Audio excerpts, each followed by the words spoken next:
नीमच जिले को स्थायी फूड सेफ्टी व्हीकल की सौगात मिली है, जिसे नीमच कलेक्टर मयंक अग्रवाल ने हरी झंडी दिखाई। जिले के लिए स्थायी रूप से फूड सेफ्टी व्हीकल की सौगात मिली है। एक प्रकार की चलित खाद्य जांच प्रयोगशाला है। इस व्हीकल की सहायता से महज 10 रुपए में खाद्य सामग्री की शुद्धता की जांच की जा सकेगी। फूड सेफ्टी ऑन व्हील के नाम से जानी जाने वाली गाड़ी नीमच जिले को सौगात के रूप में मिली है। प्रदेश शासन की ओर से और कलेक्टर साहब के नेतृत्व में जो है food safety on wheels Neemuch जिले को प्रदान हुई है।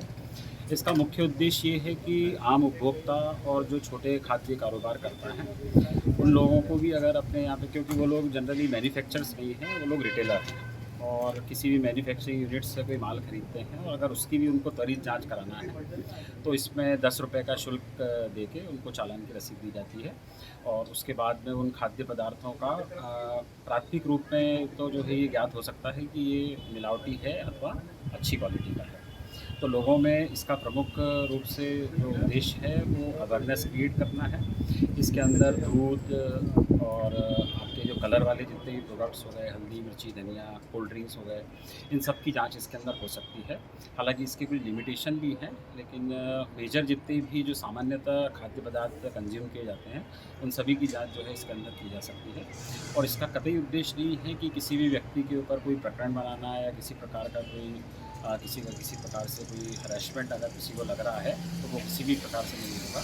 इसके अंदर जो है प्राथमिक तौर पे यही मुख्य उद्देश्य है इसका कि आप जो भी खाद्य पदार्थ चाहे वो क्रय कर रहे हों, चाहे मैन्युफैक्चरिंग यूनिट हो, चाहे रिटेलर हो, कोई भी व्यक्ति इसके अंदर जांच करा सकता है और ये जान सकता है कि हमारे घर में जो भी खाद्य पदार्थ हमारे द्वारा जिन दुकानों से लिए जा रहे हैं, जिन मैन्युफैक्चरिंग यूनिट से लिए जा रहे हैं, वो सब मानक स्तर के हैं अथवा नहीं है। अगर लग रहा है प्राथमिक तौर पे कि ये अमानक स्तर का आया है तो उसको दुकानदार भी जो है बंद कर सकता है वहाँ से लेना। और इसका मुख्य उद्देश्य जो है एक अवेयरनेस क्रिएट करना है और जो कि नीमच जिले के लिए एक बहुत बड़ी सौगात है। इसके लिए फूड सेफ्टी ऑन व्हील जो है अभी 3 अलग अलग जगहों के लिए रहेंगी। नीमच है, उसमें मंदसौर है और रतलाम है, लेकिन इसमें नीमच को अलॉट हुई है और यहीं से पूरा शेड्यूल प्रोग्राम बन के वो अलग अलग दिनों के लिए वहाँ पर भी रहेंगे। क्या रहता है कि आप लोग देखते हैं कि जो लीगल सैंपल लिए जाते हैं उसको लाने में काफ़ी टाइम लगता है, उसकी रिपोर्ट आने में और उसकी विस्तृत जांच होती है। मगर एक सर्वेलेंस जांच रहती है जो तुरंत 5 से 10 मिनट में रिजल्ट दे देती है। तो जब सैंपल लिए जाएँ, अच्छे क्वालिटी के लिए जाएँ, उसके लिए ये रहता है कि अगर हमें अंदेशा लगता है कि यहाँ पे मिलावट हो रही है या मिलावट हो सकती है, किसी वजह से एडल्ट्रेंट है या क्वालिटी ठीक नहीं है, तो उसकी बेसिक जांच 10 मिनट में हो जाती है। और अगर हमें लगता है उसके बाद अगर इसमें आता है तो फिर इसमें फेल होता है, उसके बाद विस्तृत जांच कराई जाती है।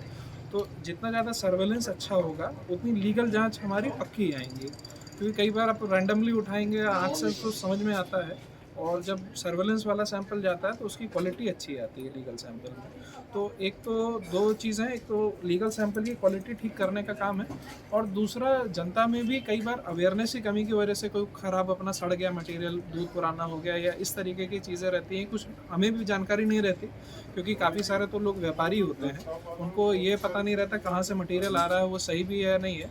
तो लोगों की जागरूकता बढ़ाने का भी काम ये साथ में करेगी कि जिधर जाएगी लोग अपने से आगे बढ़कर अपना मटेरियल अपने से टेस्ट करा के देख लेंगे, तो उनको भी ये पता चल जाएगा क्या दे रहे हैं, क्या है क्वालिटी। तो मेरे हिसाब से जो सरकार का, मध्य प्रदेश शासन का ये जो प्रयास है कि ज़िलों में, हर ज़िलों में अपने अपने शेड्यूल के हिसाब से ये बसेस जाएंगी और मोबाइल ऐप जांच करेगी, इससे निश्चित रूप से जो लोग जो कंज्यूम कर रहे हैं खाद्य पदार्थ उसमें सुधार आएगा।